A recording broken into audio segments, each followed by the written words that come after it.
Sole. Welcome to Wine, Dine, Combine, where the world of wines unfolds right before your eyes. You are coming a long way to Malta, so we are here to present your wines to Maltese market. It's nothing new. You've been on the market for a very long time, and it's a pleasure to have you here and be a guest in our episodes of Wine, Dine, Combine. So let's just, for the sake of the viewers, cut the story short and give us a brief history about Verrazzano family, about the Castello di Verrazzano, about the history of winemaking and your grandfather. So. Esatto. Intanto, first of all, thank you so much for the opportunity to present the wine. So we are one of the oldest winery in Chianti Region. It goes back to 1170. If you come to Verrazzano, you see that it's old, historical.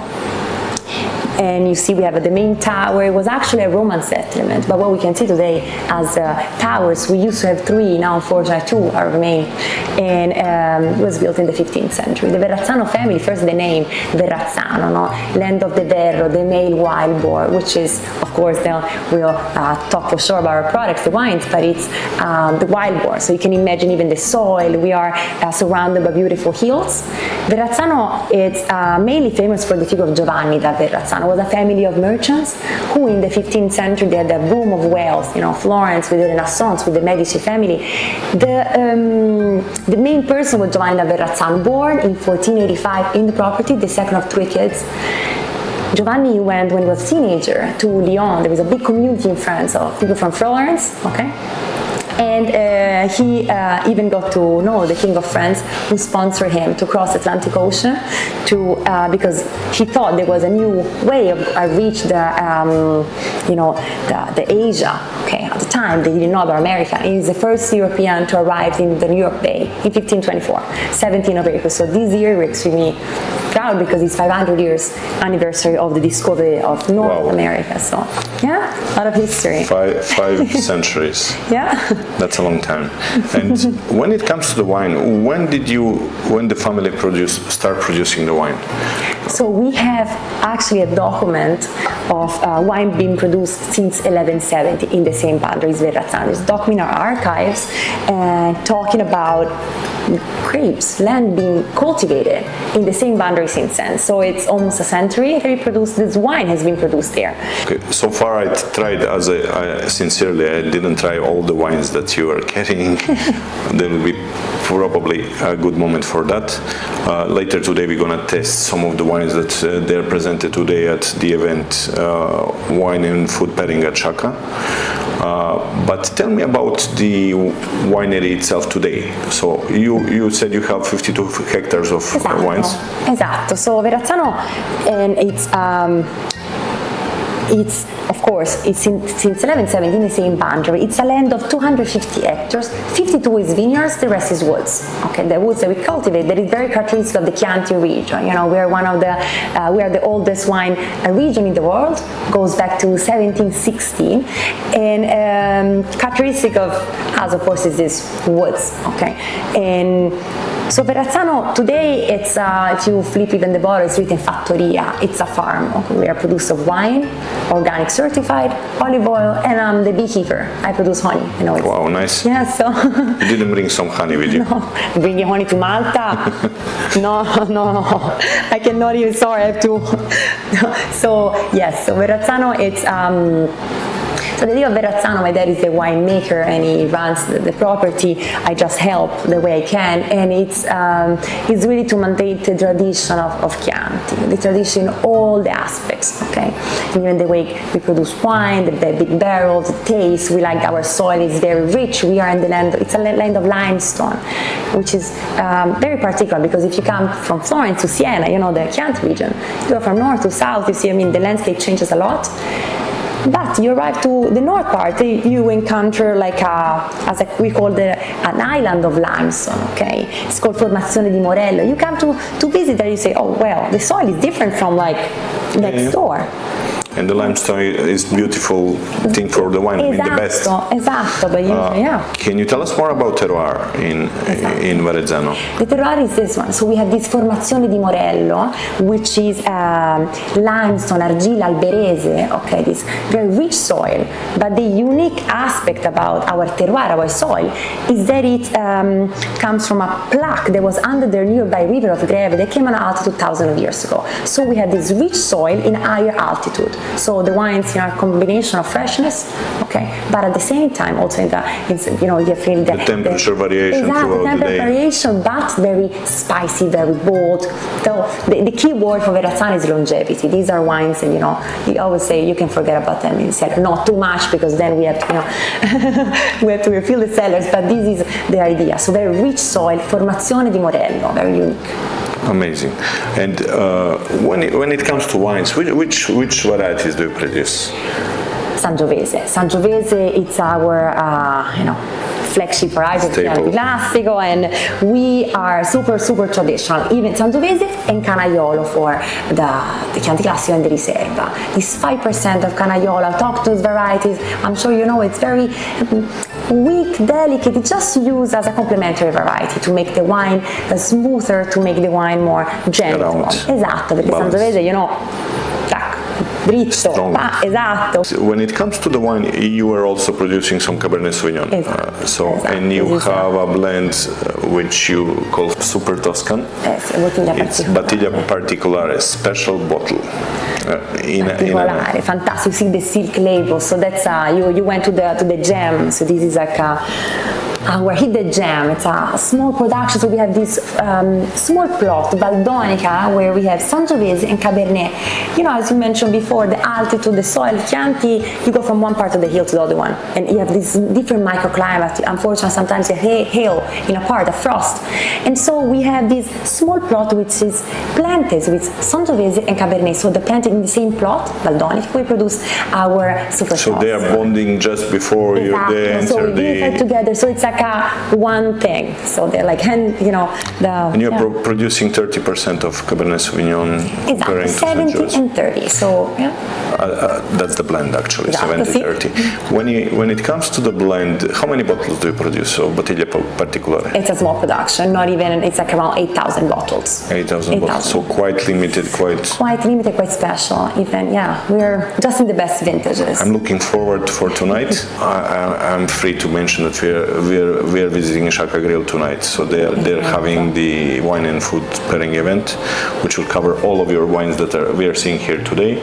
So Cerchiaro, then we have Chianti Riserva, Bottiglia Particolare, and the one that is still a mystery to me, I didn't taste it. Can you tell us more about it? Vin Santo. So if you come to Verrazzano, September, October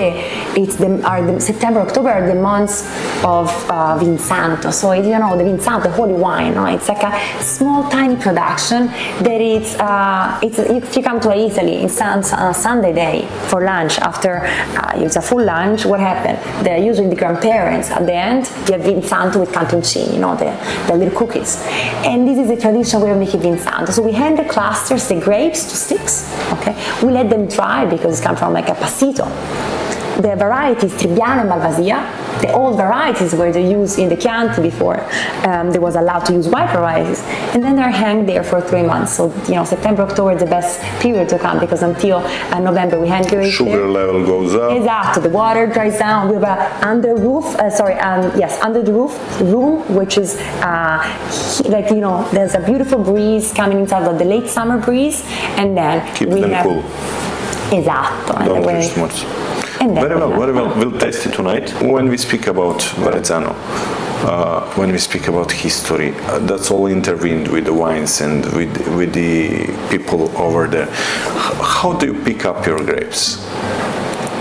That's the peak of our year. Everything is handpicked. We have a team of 20 people, 22 people this year. They are the same people that they work all year long on the vineyards. So it's a big investment, but there are people that care. They can follow the process from the pruning, which is the key moment to deal with with the soil to the harvest. Everything is handpicked. It's because of the altitude, so it's a very long, it's not an intense harvest, it's very long. So we start the last week of August, we go all the way until mid part of October. Did those recent rains make you delay a bit the harvest? Yes, the 2024 harvest, it's really has been tiring, very intense, okay, very long. And the yield? The yield, it's good this year, and we were able to do green harvest, which was a blessing, which was a great idea, because we really left, so because there was a lot of grape. We arrived, there was a lot, but we decided to a green harvest so to really to make the plant lose some weight, some fruits, so could really focus on quality rather than a big quantity. So we're happy about that. It was a good choice. Wineries, history, nice wines, hand-picked wines, that's all tradition. But when it comes to innovation and the process of innovation, did you work on something recent years? Did you innovate with machinery, with the process of winemaking? Do you implement a lot of modern science into the old traditional winemaking? Because I think that's the best balance to strike. Sure. The answer is yes. So we, the biggest investments are done, of course, in the cellar with the new machinery. We just renovated a few years ago all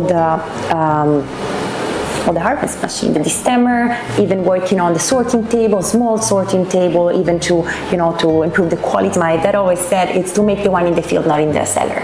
So we want really the wine to bring the best grapes possible on the sorting table and to vinify that. So we are doing with a lot of methodological machines to be able to, to treat in the best time. Of course, we are organic certified, so our treatment is, mainly copper. It's not a lot of things, but really to go give manure to some soil, to a small part of the plot where we can see from satellites where there is some missing nutrients. So this is our idea. Even though we are replanting a lot of vineyards, we're currently these days working on 40 hectares rather than 52 because we are doing a lot of renovations. Replanting, changing the grapes, moving the sorts around. The varieties we're using, because you know better than I do that climate change is affecting, of course, everyone. So we start from the choose of clones. We start from the exposure, how you're gonna create the new plot. Okay, so these, of course, it's just replanted because it's highly regulated. We cannot expand. But really, our technology, I think, our biggest effort innovation is on the part of the field. Yeah. Sure. I did not visit. I would like to visit one day. Anytime. And I cannot discuss the soil. I didn't see the area, but I can imagine that with surrounding forests, you will have no problem with watering. So the humidity is there, exactly, which is needed for the grapes throughout the summer, and you don't have problems with a lot of dust, winds and stuff. So the forest is in a way protecting your olive groves. They are next to the vineyards or around? Around. There is like a traditional thing. Esatto. We don't have an olive field. They're just all around, which makes it even harder because you have to pick there for the olives. But they're all over. One unusual question. What is the oldest wines that you have? What is the oldest plant that you have? The oldest plant are around 70 years old. Okay. In the property, like a single vineyard where we make 𝐿'𝐴𝐚. These are the oldest ones. Very small and very small production per yield. Yeah, deep roots. As you mentioned, we have a lot of water. We don't water. We don't have an irrigation system in the property, but we're blessed. We have aquifer. We have a lake inside the property. So amazing. The water is in the soil. And what is the oldest bottle that you have in the cellar? The oldest bottle certified good wines is 1954, and the oldest bottle we have hidden in my dad's private cellar, a family cellar, is 1901. That's your wine? Yes, wine. not sharing with anyone. Not sharing with anyone. When it comes to the wine tastings and stuff, do you have a lot of foreigners, tourists coming to the winery to visit? Or? Yes, it's a beautiful, very close to Florence. One of the first wineries in the country coming from Florence. A mix of, the old castle, traditional, the wines, the food, and everything is really nice. Interesting aspect. We are extremely well known among Italians and among people from Florence. Verrazzano is seen as, all traditional wines, and so we have a lot of visitors. and mainly people from Florence and Siena. So especially for Sunday, we have this special gira rosso.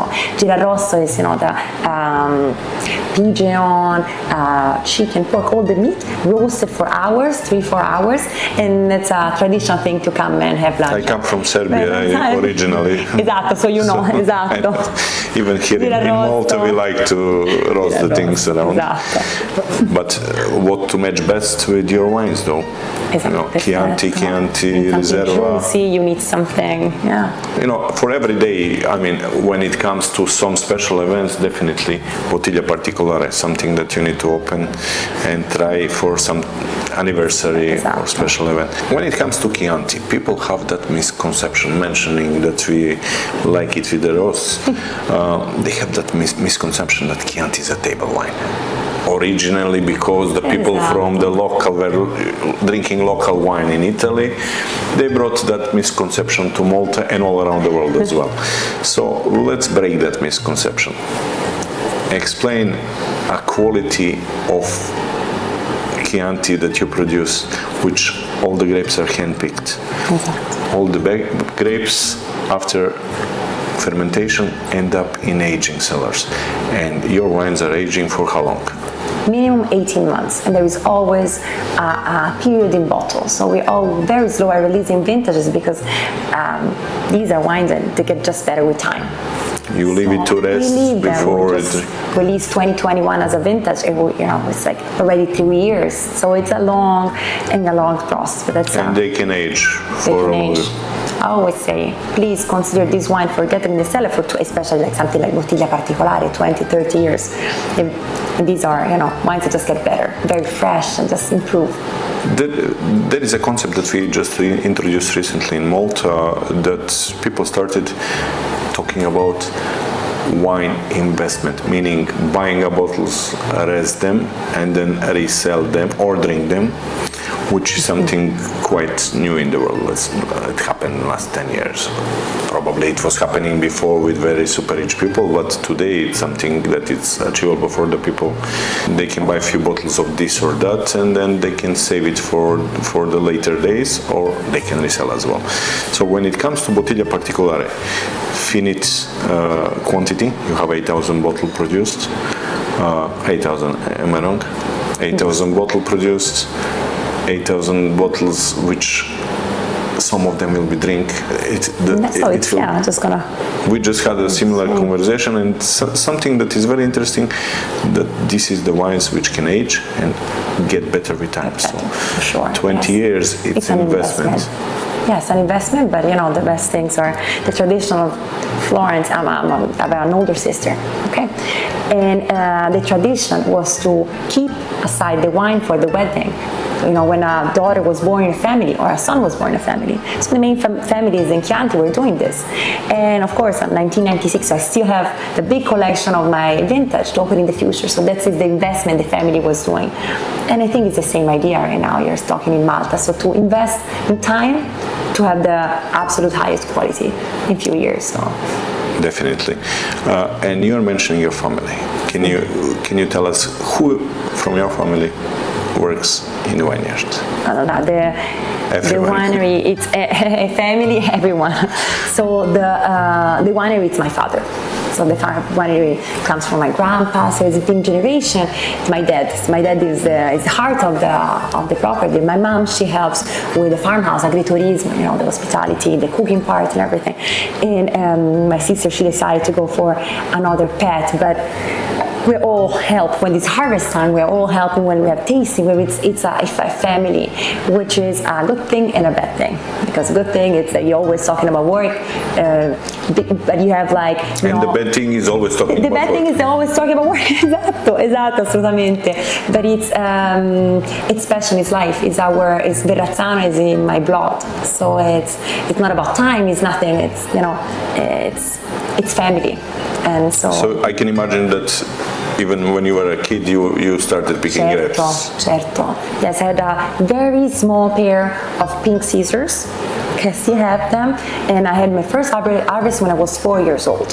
And there are pictures of that. When I was one of the first pictures of my life, it was me sitting on my grandpa's knees, drinking a spoon, like a coffee spoon of wine. Yeah, even me. When I was a kid, we You're had the training same your time. enzyme, esatto. So it started, wine to see part of life, culture. When it comes to the winery, is there something that you want to mention that you're specifically proud of? Maybe this, to be in another country, being able to talk about our field, our land, it's something, means that we've been working good as a family in the wine industry for generations. So this is something I'm extremely proud of. Castello di Verrazzano, for my family, it's a dream come true. It's not a traditional, but classic, but innovative winery. It's so that's the thing I'm very proud of. You can do the work that you're passionate of. Go outside and talk about your land, your soil, and you see people enjoying for dinner. You see people, being part of. With our wines, we are being part of someone else's life in a good moments. Okay, or sometimes unfortunately sad moments. Are really and celebrate on, having dinner together. So something we're extremely proud of, to be present in other people's life. Have you looked at the menu? Yes. We discussed that before, but we will be under really good treat tonight. So I see this. You look the menu of Sciacca. What is the best pairing that you can pinpoint in today's menu? Or you can see there is someone tasting the wine, understanding them, and pair everything. I was particularly impressed by the pairing with the 𝐟𝐢𝐧𝐝 white wine with vitello tonnato, with vero. So the first thing when I saw the menu, I called my mom. I was like, hey, we should try this, because we always suggest, but we never really did it ourselves home. So I think this is a very elegant, neat, but and it's so perfect with our secchiato, because the secchiato is a white wine, Pinot Bianco, so it's still a wine that needs food, but not something to overcome the taste of this very light and delicate wine. So I thought it was a very great choice, unexpected. And when it comes to wine pairing, when you do wine tasting, what is the best food that you pair your wines with when you have people over, when you have tourists coming to the place? We have tourists coming, Tuscany, Firenze, Fiorentina, we're talking about meat, we're talking about all the juicy things. We start from cold cuts like finocchiona, salami, wild boar salami, and then we go through pasta usually when it's possible, the wild boar pasta, with a little wild boar sauce, which is fantastic with the wines, the wildness of the wild boar actually taken away from this, the spice of Chianti Classico, which is perfect. And then the meat, the roasted meat, the steak.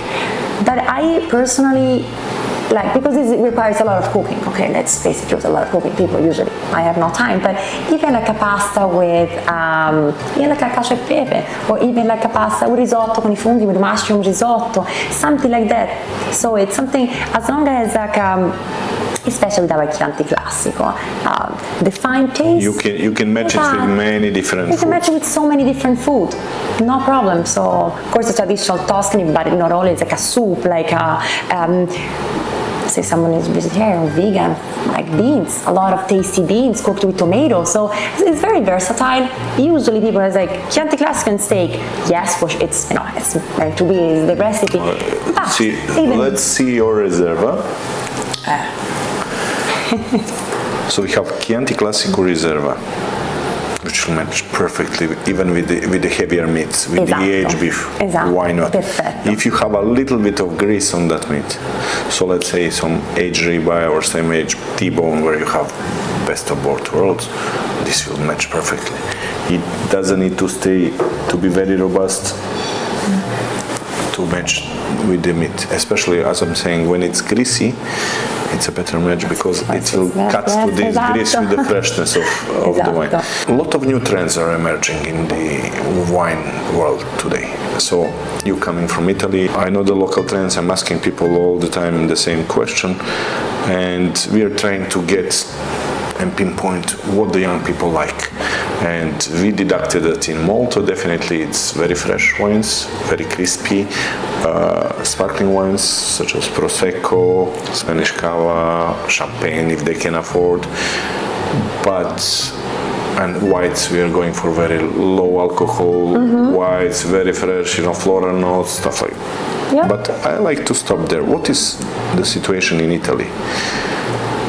Well, the situation is like, it's everywhere the same. So young people are very passionate about, not very passionate, now red wine, these kind of bold wines are, people arrive to drink this wine a little bit later, maybe, when they're a little bit older or they are more exposed first to other wines. So the same idea, cocktails, beers, but in the wine, light, there is a big trend of organic wines, there is a big trend of vegan, these like, it's booming. And white wines for sure, lighter, people looking for something light. But at the same time, there is a big trend of drinking things related with experiences. So people come visit and they like to do the things. Try, taste, experiment. Learn, and drink again. So this is the thing. So even the young generation, sometimes I'm young. When you think about Chianti Classico, you would never, think about someone, young, a woman, usually talking about our appellation. It's the concept, about old man like my dad with a beard, okay? But then you see me, and that's what I think what our appellation is trying to do, because when it's the oldest one in the world. And so we need to approach a young consumer. We need to go in the market and talk to young consumer from young producers. So this is the idea. Go there and talk. Like, have you ever thought about, Secchiaro with veal? Have you ever thought about bottiglia particolare with mushroom risotto? Or something, something. Go there, talk and try and see. But the experience, as you were mentioning, it's the key to all the doors, I think. That's why we started this show, to make it more closer, because right now we want to show the wines where the younger people are. We want to pass this love for the wines and the passion that I personally have, and the people around me as well, and our team. Not to forget to mention, we all love wines. But we want to push this idea about wines to the younger generation as well, so they accept it and they try. Because if you don't try again, you might be misguided. Nothing wrong with the cocktail here and there, nothing wrong with the beer here and there. Absolutely not. But wine is something that you best know how long hours of work are invested in one bottle of wine. Exactly. How much tending it requires. So you are taking it for granted that you open a bottle and this bottle was just resting there for 2-3 years. 2 years in a barrique, you said, Exactly. And at least a year in a bottle. And that's already 3 years. And where is the time invested to produce it? To cultivate the grapes, to pick the grapes, to gentle squeeze that juice out of it, to be on mercy of the environment, climate, and all these things that are happening around us today. But speaking of which, how is the climate change going to affect Verrazzano? Allora, difficult question. It's a difficult question because I'm a beekeeper. Okay, you can ask to Maltese people, I'm not the best in the world about bees, but it's affecting everyone. We are lucky in a way that we have altitude and we are in the north part of Chianti. But how is it affecting? The harvest is always earlier. It's more extreme.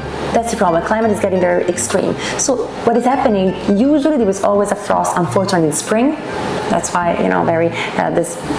what we can do is shift it. You have very warm days in March, then there is a big frost, which is very bad for the buds because it freezes all the buds. They started budding. Exactly, because the nature, like 20-25 degrees, everyone wakes up for winter. And at the same time, we see also with olive oil, with olives, the winter are never cold anymore. And this year it's very unusual, but the last years the trend is to have very dry summers for like 4 or 5 days. We don't have rain. And so we need to fight with the tools we have. We have to have a later pruning, for example. We have to leave a lot of leaves on the plant to prevent the sun to burn the grapes. So we have these are the tools we have. And it's very challenging. It's challenging and it's... That would be my next question. What is the most challenging thing that you're facing right now with growing the grapes? Because one is climate change. changing trends in the world? And what would be the other couple that you are facing right now? The biggest issue, challenge, is to find passionate people working in the industry. This is very hard. So agriculture, it's tough. No one is going to tell you, like, of course, you're going to be working under the sun, under the rain, you're going to be working the cold days. It's normal, not air conditioning, but it's very hard to find people passionate about the wine, passionate about the field, passionate about the land. That's the biggest challenge I think our industry is facing at the moment in our territory, and I think all around the world, everywhere in the world, to find skilled labor, because it's not about harvesting. It's about treating the plant from day one. The way you plant the plant in the soil, the way you prune, the way you tending to the plant. It's like tending for the kids. Esatto. So harvesting is the end. But if you didn't do a good job before, everything is going to be machines. And machines, always remember, every time you go in a machine, a field, you compact the soil, and the soil needs to breathe. So we need people to go there, and we treat each plant as an individual. It's like a tailor. You don't want everyone to wear like a very uniform. You want everyone to be have a pink hat. They treat each plant as an individual. That's the idea. So that's the biggest challenge, to have a lot of young people passionate again about the industry. Mm-hmm. That is, as you said, that is the challenge all around the world. Here in Malta as well, not enough of the workforce to actually tend to the wine. Now, let me say cheers. Salute. Salute.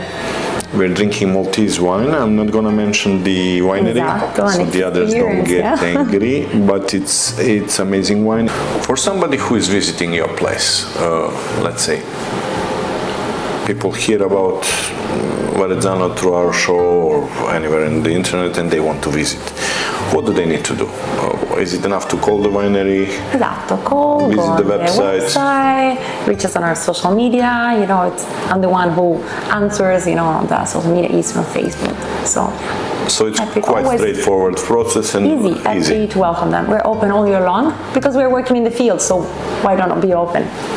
And do you have a big groups coming, or you tend? Usually we have individuals. We have individuals coming and visit the property because the cellars are from the 15th century, so it's very interesting for them to see. Nice. When it comes to these visits of the tourist people, whoever, when you do the wine tasting on the property, what is the things that you will recommend them? How shall they start with your wines? Shall they start with the white, with the light ones, or you have your own specific way of presenting the wines? So the first thing when you arrive to Verrazzano, you'll notice we're up on a hill because you have to drive up. Some people they're brave, they run up. They walk up or the bike. So the idea when I do tasting is really to walk up the hill of Verrazzano. We start with the 𝐟𝐢𝐬𝐿, the lowest part, Chianti Classico, Riserva, and Bottiglia Particolare. So when I present the wines, it's let's walk again up the hill of Verrazzano. Let's understand the difference, the juiciness of the wine and the dryness. Let's understand what you went up on. And feel the air. Feel the air, feel the freshness, feel the tannins evolve, the forest colors. around. Exactly. Let's start from the wines. You did the walk up. Thank you for being here, but let's walk up through the wines. So this is my idea when I do tasting, and people like it because I've seen actually a lot of words. I've seen the soil changing, and people they want to be accessible. They want to understand. No one is there for a class. No one is there. If not, you do winemaking classes. People want to know things. People want to learn in a fun way, in a good way. Esatto. Let them experience. Esatto. That's the best way of learning. Hands-on experience. That's it. Esatto. So when you welcome them, you want to try them from the lowest one, Pinot Bianco, then you go up all the way scale. Bottiglia Particolare. You do open the Bottiglia Particolare for the taste? Yes, for some special tasting. Yes, some people. I wouldn't. For the full lunch. I would be very jealous if I have a couple of bottles. No, but it's like a liter. But yes, we keep it, for us, but it's nice to share and to see people reaction, especially experts. So people are okay, so can we go on Bottiglia Particolare? Sure, a little taste. You need to see the feedback, what people like, and you encounter people from everywhere in the world. And sometimes you talk about wild boars, and people don't even know what a wild boar is because they don't have it in their country. So that's another challenge. You need to match the wine with something they might have in their kitchen. available in the country. So. When you mention Chianti, always crossed my mind salsiccia di cinghiale. Esatto. Always on top of my head. A bit of fresh bread, fresh cooked bread, some salsiccia, and a bit of cheese. Probably I would go for Sicilian cheese in this case. Okay. Very salty, very But we have heavy. beautiful pecorino, just quello. Pecorino Toscana. Match made in heaven. Esatto. So, Maria Sole, thank you to give us this opportunity to host you here. We thank Sciacca to host us for tonight's event. Sì, no. And let's just see how it goes throughout the night. I'm sure we will have a lot of lovely footage to end up the show with. Thank you. Thank you so much. Grazie mille. Grazie. Thanks for the You're opportunity. welcome. E salute. Cheers. A stasera. Salute. Grazie.